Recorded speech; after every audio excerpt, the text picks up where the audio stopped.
Hi everyone, welcome back to all of you in my YouTube channel Sandhya Ki Classes, and my name is Sandhya. And friends, if you are new over here, so please do subscribe my channel and hit the bell icon. तो आज की video बहुत ख़ास होने वाली है, क्योंकि आज की वीडियो में मैं लेकर आई हूँ आप सबके लिए बहुत ही यूज़फुल सेंटेंस। तो यदि वीडियो आपको पसंद आए तो लाइक सब्सक्राइब करना ना भूलें, साथ ही एक प्यारा सा कमेंट अवश्य करें। तो आज का सबसे पहला सेंटेंस है, अच्छा होता अगर मैं वहाँ नहीं जाता, वहाँ जाना बेकार है।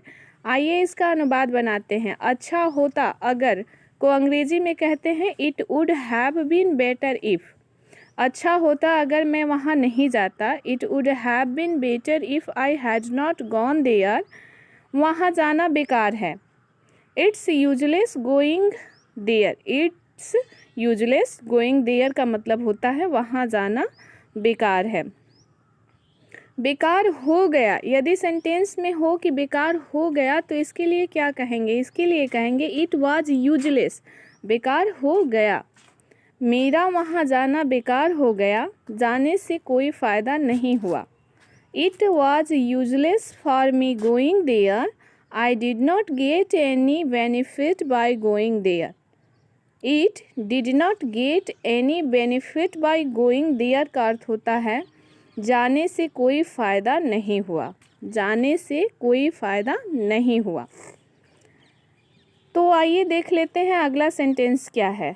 अगला सेंटेंस है हमारा, तुम क्या कर रहे हो? कोचिंग जाने का समय हो गया है। का समय हो गया है को अंग्रेजी में इट्स टाइम फॉर कहते हैं। क्या कहते हैं? It's time for. तुम क्या कर रहे हो? What are you doing? It's time for going to coaching. या फिर आपको मार्केट जाना हो तो आप कहेंगे कि what are you doing? It's time going to market. तो ऐसे ही एक स्ट्रक्चर के तहत हम 1000 सेंटेंस बना सकते हैं। तुम क्या कर रहे हो? कोचिंग जाने का समय हो गया है। What are you doing? It's time for going to coaching. अगला सेंटेंस है, तुम्हें पता भी है ये सब उसकी चाल है तुम्हें फंसाने के लिए। ये सब उसकी चाल है को अंग्रेजी में कहते हैं इट्स ऑल हिज कंस्पेरेसी। तुम्हें पता भी है, do you even know? It's all his conspiracy to trap you. Trap means जाल होता है। ट्रैप मीन्स जाल होता है। तुम्हें फंसाने की एक चाल है, उसकी ये एक चाल है। तुम्हें पता भी है, डू यू इवन नो। तुम्हें पता भी है को अंग्रेजी में डू यू इवन नो कहते हैं। अगला सेंटेंस है, दिन चले गए। हमारे तो खाने पहनने के दिन चले गए।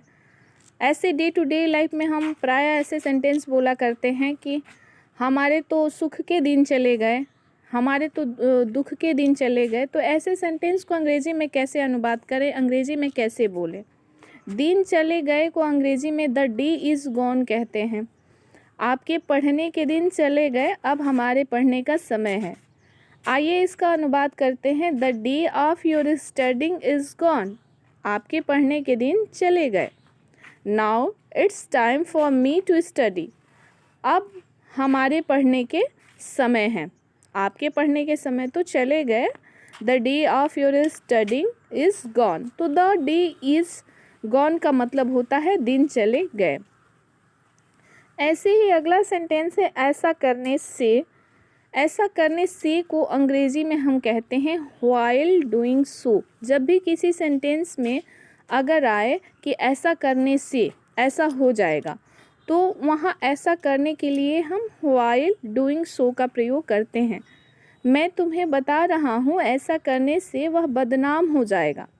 ऐसे डे टू डे लाइफ में ऐसे सेंटेंस हम बोला करते हैं कि मैं तुम्हें बता रहा हूँ ऐसा करने से वह बदनाम हो जाएगा।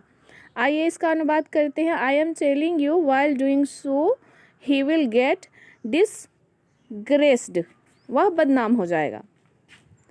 के आधार पर, on the basic of. On the basic of, के आधार पर। ऐसी कोई बात नहीं है, तुम्हारे काम के आधार पर तुम्हें पैसे मिलेंगे। तो इस सेंटेंस में हमने देखा कि के आधार पर, तुम्हारे काम के आधार पर तुम्हें पैसे मिलेंगे। तो ऐसे सेंटेंस को अंग्रेजी में कैसे अनुवाद करेंगे? You can say it's nothing like that, you will get money on the basic of your work.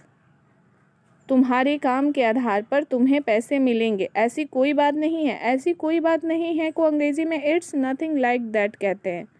It's nothing like that. अगला सेंटेंस है सिर्फ इसलिए क्योंकि वह लंबा है, इसका मतलब यह नहीं है कि वह बड़ा है।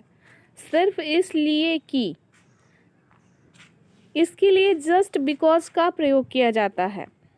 अनुवाद करेंगे इस सेंटेंस का हम, just because he is taller, यानी कि ही इज़ टॉलर क्योंकि वह लंबा है।